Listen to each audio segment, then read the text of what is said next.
आज सम्मेश शिखर जी की क्या स्थिति है ये हम सभी भली बातें जानते हैं, लेकिन सबसे पहले ये षड्यंत्र की शुरुआत कहां से हुई थी, इसके पीछे कौन था, उसका नाम बताया जा रहा है बाबूलाल मरांडा। आज नमोकार चैनल ने उनसे डायरेक्ट बातचीत की है। हम सुनाएंगे आपको बाबूलाल मरांडा से नमोकार चैनल की क्या बातचीत हुई। बाबूलाल मरांडा के बारे में जो लोग नहीं जानते मैं बता दूं कि ये झारखंड के पूर्व मुख्यमंत्री रह चुके हैं, जिनके द्वारा वहां पर सबसे पहले भूमि का शिलान्यास किया गया था।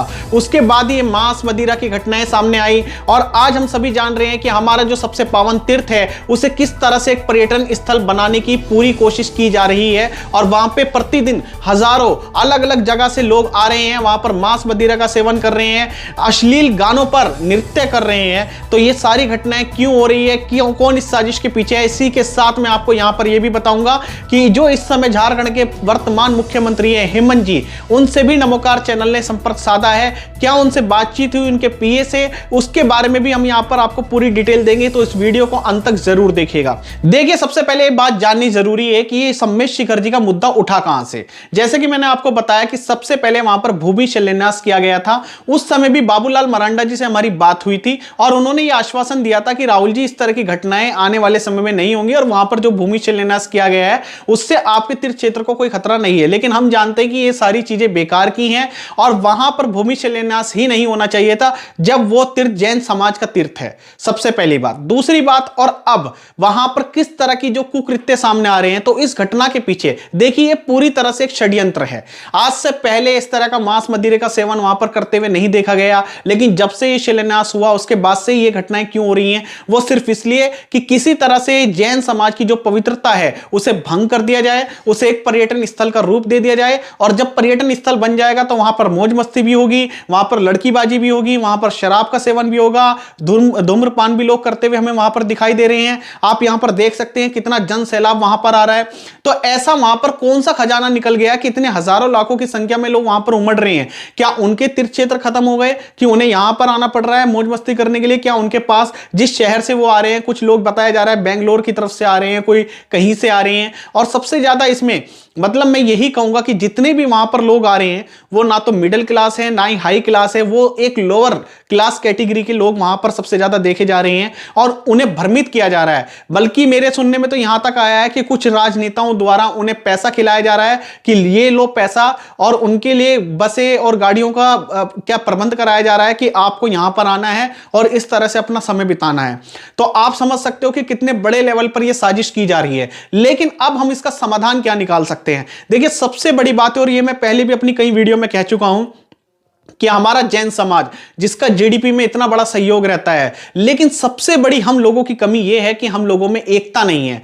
हम लोग बिल्कुल भी एक तरफ नहीं जुट के रहते। जैसे आज की डेट में अगर मैं सबसे बढ़िया उदाहरण अगर दूंगा तो वो दूंगा सरदारों का। आप देखिए, सरदार पैसे में भी पावरफुल हैं और पावर आप देखिए राजनेताओं में, अभिनेताओं में या कहीं भी सरदारों का पूरा नाम है, पूरा उनका वर्चस्व है। वो अपनी कम्युनिटी को इस तरह से लेकर चलते हैं। सरदार भी बहुत ज्यादा संख्या में नहीं है, ठीक है, जैन समाज से तो अधिक संख्या में जरूर होंगे, लेकिन अगर मुस्लिम संप्रदाय की बात करें या अन्य संप्रदाय की बात करें तो उसमें सरदारों की संख्या बहुत कम है, लेकिन फिर भी वो पूरी तरह से शक्तिशाली हैं, तन से, मन से, धन से। लेकिन हम लोग सिर्फ पैसे ही पैसा, पैसा ही पैसा, पैसा ही पैसा करते रहते हैं। इसके अलावा हमारे पास कुछ नहीं है। आज कहीं पैसा खर्च कराना हो, कोई मूर्ति निकली हो, वहां पर मंदिर बनाना हो, पंचकिलाना कराना हो, तो हमारे पास करोड़ों अरबों रुपए आ जाते हैं। लेकिन अगर अपने तीर्थ क्षेत्र की सुरक्षा की बात हो या हमारे जो पुराने तीर्थ क्षेत्र बने हैं उनका नव निर्माण की बात की जाए तो वहां पर कोई आगे नहीं आता। सब लोग सिर्फ अपना मठ बनाने में लगे हैं। ये मैं बार बार नहीं कहना चाह रहा, लेकिन आप इस बात को समझें कि आज हमारी जो दुर्दशा है उसके जिम्मेदार सिर्फ हम हैं, और हम अभी भी नहीं जागे तो हमारा कोई भी वर्चस्व नहीं बचेगा। आज जो लोग हम अपने आप को गौरवान्वित महसूस करते हैं कि हम जैन हैं, आने वाले समय में ये जैन शब्द लगाते ही हमें कहीं ना कहीं शर्मिंदगी महसूस होगी, और ये शर्मिंदगी अन्य संप्रदाय के लोग हमें कराएंगे कि जब तुम अपने तीर्थ क्षेत्र की रक्षा ही नहीं कर पाए, जो सबसे बड़ा तीर्थ क्षेत्र माना जाता था, तो तुम किस बात की रक्षा करोगे? फिर क्यों ये मंदिर और तीर्थ क्षेत्र बनाए जा रहे हैं? जब सम्मेश शिखर जी की रक्षा नहीं हो पाएगी तो इन अन्य मंदिरों को और तीर्थ क्षेत्रों को बनाने का क्या लाभ है या उनका क्या करेंगे? मतलब मैं समझ नहीं पा रहा हूं उस बात को। कहा जाता है हमारे ग्रंथों में कि छठे काल में हमारा जैन धर्म पूरी तरह से समाप्त हो जाएगा, लेकिन मुझे लगता है कि छठा काल आने तो बहुत अभी 20,000 वर्ष उसमें शायद पड़े हैं, पता नहीं कितने हजार वर्षों बाद वो छठा काल शुरू होगा, लेकिन मुझे तो अभी पंचम काल में ही अपना जैन धर्म खतरे में दिखाई दे रहा है। और उसका हाल आप यहां पर देख सकते हैं। सबसे पहले तो मैं आपको सुना देता हूं कि बाबूलाल मरंडा जी से नमोकार चैनल ने जो आज बातचीत की है उसका क्या निचोड़ है। मैं आपको यहां पर थोड़ा सा अंश उसका सुनाना चाहूंगा। हेलो। हेलो। हाँ जी। बोल रहे हैं मिथिलेश झा श्री बाबूलाल मरांडी जी के यहाँ से। जी मिथिलेश जी। वो बातचीत करना चाह रहे थे। हाँ जी सर, बात करा दीजिए बाबूलाल जी से। हेलो। बाबूलाल जी नमस्कार। नमस्ते जी। बाबूलाल जी, मेरा आपसे पहले भी निवेदन था, अभी भी मैं निवेदन कर रहा हूँ। आप देखिए आप इतने बड़े नेता हैं, कोई तो समाधान ऐसा निकालिए कि जिसमें हमारी भी पवित्रता भंग ना हो। क्योंकि हमारे हाँ पास जी। देखिए लाखों लोगों में, जैन समुदाय में आपको पता ही है इस समय क्या आक्रोश चल रहा है, और आपकी भी छवि खराब होती है पॉलिटिकल। आपने इतना काम किया आदिवासियों के लिए, तो जैन समुदाय के लिए भी आपका कुछ तो कर्तव्य बनता है। अरे वो लोग मिलेगा हमसे, हम बात कर लेंगे, ठीक है। सर हम तो मिले हैं ना। हम आप तो जाते रहते हैं, गिरिडीह में जाते हैं, वो गिरिडीह में लोग मिलेगा, वो लोग बता देना यहाँ लोकल जो लोग हैं। अरे ठीक सर है? आपकी बात तो ठीक है बाबूलाल जी, लेकिन फिर अरे भी आप भैया, बताइए फिर तो हम सही। बोल रहे हैं ना, कोई लोकल जो हम मिलेगा ना तो बात कर लेंगे उन लोगों से, ठीक है। तो कब मिलेंगे बताइए, मैं बनवाता हूँ, मीटिंग करवाता हूँ आपकी। बताइए कहाँ पर मिलेंगे आप, बताइए, अरे व्यवस्था बनाते गिरिडीह हैं। में हम तो गिरिडीह जाते रहते हैं, वो लोग जानता है जी। आप गजब करते हैं। आप दिल्ली में आप नहीं जानते होंगे, तो गिरिडीह वाले सब लोग जानता है वहाँ वाले, समझे। सर जानते तो हैं, लेकिन इसका कुछ तो उपाय निकालिए ना। वहाँ पर लोग ठीक जूते है, चप्पल लेकर आ रहे हैं। ठीक है, वो लोग सब जानता है, बता रहे हैं तो। ठीक है जी। देखिए बाबूलाल मरांडा जी से लगभग मेरी 15 मिनट बातचीत हुई, लेकिन यहां पर मैंने सिर्फ आपको लास्ट का पोर्शन इसलिए सुनाया कि उन्होंने लास्ट में किसी ना किसी तरह से इस बात की हामी भर दी है कि वो बात करने के लिए तैयार हैं जैन समाज से। देखिए बाबूलाल मरांडा जी भी, जो कि एक ऑपोजिशन लीडर हम जिन्हें कह सकते हैं, अगर आज वो इस चीज के लिए सहमति जता रहे हैं तो कोई ना कोई बैठकर मेरे हिसाब से इस मीटिंग में समाधान भी निकलेगा। लेकिन इसकी शुरुआत उन्हीं लोगों को करनी पड़ेगी। मैं दिल्ली से वहां पर नहीं जाऊंगा उनसे मीटिंग करने के लिए, और ना ही मैं किस नाते जाऊं, ना तो मेरे पास उस चीज के अधिकार है जो वहां की तीर्थ क्षेत्र की कमेटी है। सबसे पहली बात तो मैं हाथ जोड़कर यह निवेदन करना चाहूंगा कि यदि आप अपने पद का निर्वहन नहीं कर सकते सही तरह से, तो आपको त्याग पत्र दे देना चाहिए। माला पहनने में, पगड़ी पहनने में तो हम सबसे आगे रहते हैं कि देखिए हम फलाने जगह के अध्यक्ष हैं, मंदिर के, तीर्थ क्षेत्र के, लेकिन जहां पर कोई घटना घटती है वहां पर हम लोग बिल्कुल पीछे हो जाते हैं। मैं जानना चाहता हूं, ये पूरा जैन समाज जानना चाहते हैं, खास तौर पर उन लोगों से, उन पदाधिकारियों से, कि आपने क्या फैसले लिए हैं, क्या प्रबंध किए हैं। मैंने पहली वीडियो में भी ये बात कही थी कि अगर वहां पर कोई मांस मदिरा लेकर जा रहा है, इसका मतलब यह है कि आपने अपने घर को ताला ही नहीं लगाया, आप अपने घर को बिल्कुल खुला छोड़ दिया। इतने बड़े तीर्थ क्षेत्र में हम अगर कोई 200 गज की कोठी भी बनाते हैं तो वहां पर भी एक गार्ड रखते हैं, लेकिन इतना बड़ा समीर शिखर जी का तीर्थ क्षेत्र और वहां पर एक भी गार्ड की व्यवस्था नहीं है, एक भी गार्ड की। आप मतलब क्या इतना गया गुजर हमारा जैन समाज हो गया कि वो 40-50 हजार रुपए महीने के खर्च करके क्या 2-3 गार्ड की या ऐसी सुरक्षा कर्मियों की व्यवस्था नहीं कर सकता वहां पर, कि वो आने वाले अन्य यात्रियों की चेकिंग कर सके, वो देख सके वो वहां पर क्या लेकर जा रहे हैं, जूते चप्पल वो लेकर जा रहे हैं, चलिए यहां तक भी सहनीय है।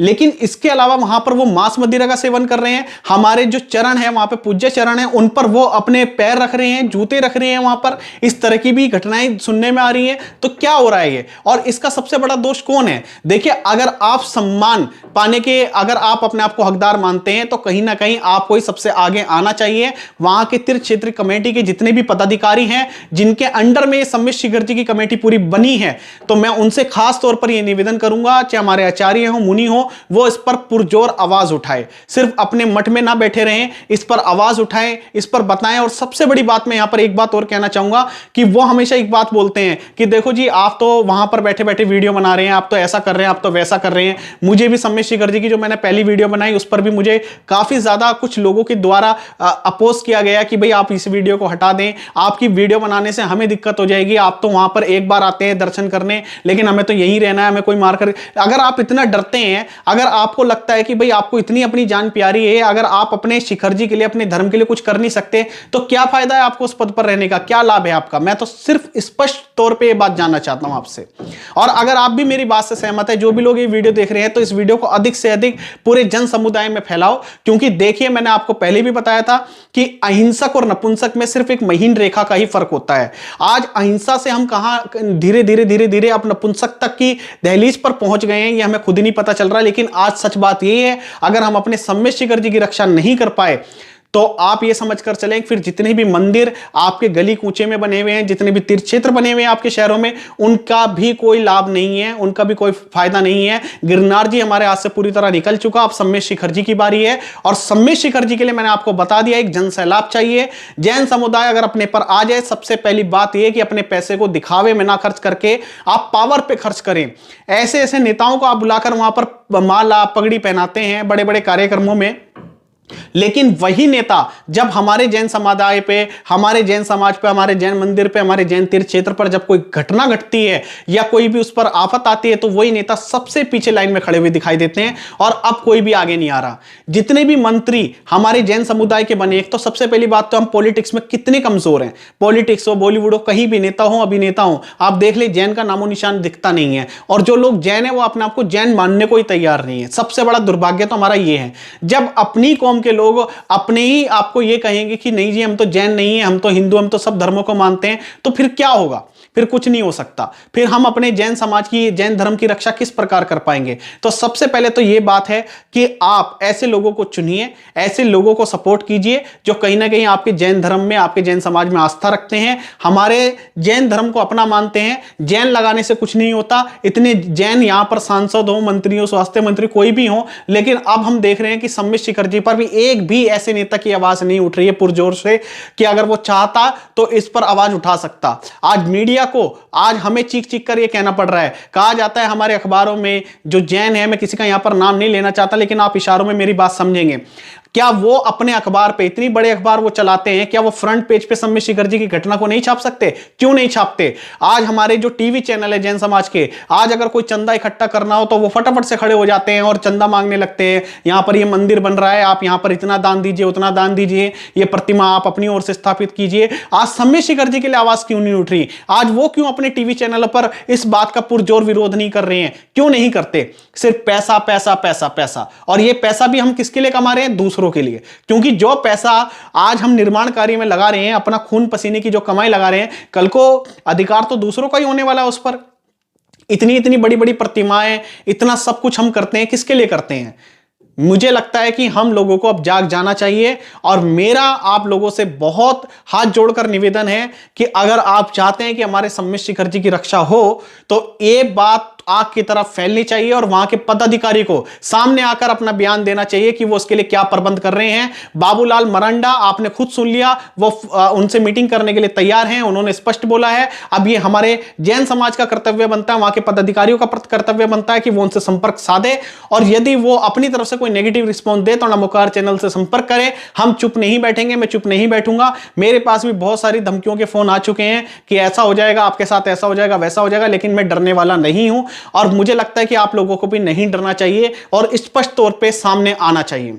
यदि आप मेरी बात से सहमत हैं तो इस वीडियो को आग की तरफ फैलाइए पूरे जन समुदाय में, और ट्विटर पे, इंस्टाग्राम पे, सब जगह ये हैशटैग इस्तेमाल कीजिए जो आप वीडियो में देख पा रहे हैं। बस मेरा आपसे हाथ जोड़कर निवेदन है कि अब हमें चुप नहीं बैठना और इस पर आवाज उठानी है। और जाते जाते मैं आपको यह भी बताना चाहूंगा कि जो यहां के हेमंत है, जो वर्तमान सीएम है, बहुत जल्दी नमोकार चैनल उनसे भी संपर्क साधने में लगा हुआ है। उनके पीए ने आश्वासन दिया है कि राहुल जी बहुत जल्द वो हमारी सीएम से बात कराएंगे और हम उनके सामने भी ये प्रस्ताव रखेंगे कि कृपया आप, जब आदिवासियों के लिए इतना सब कुछ कर रहे हैं, हम देखते हैं मतलब उनकी फेसबुक पे, ट्विटर पे बहुत सारी वो वीडियो फोटो वगैरह डालते रहते हैं जहां पर उन्होंने ये विमोचन किया, ये विमोचन किया, तो वो जैन तीर्थ जो सम्मेद शिखर जी का सबसे बड़ा हमारा जो तीर्थ माना जाता है, उसे भी पर्यटन स्थल बनने से रोके। क्योंकि जो इंसान पावर में होगा वो सबसे ज्यादा कहीं ना कहीं हमारे लिए उपयुक्त साबित हो सकता है। तो बस आप लोगों से अनुरोध है कि इस वीडियो को अधिक से अधिक फैलाएं और इस हैशटैग के साथ इन लोगों को भी टैग करके इस वीडियो को शेयर करें। जय जिनेंद्र।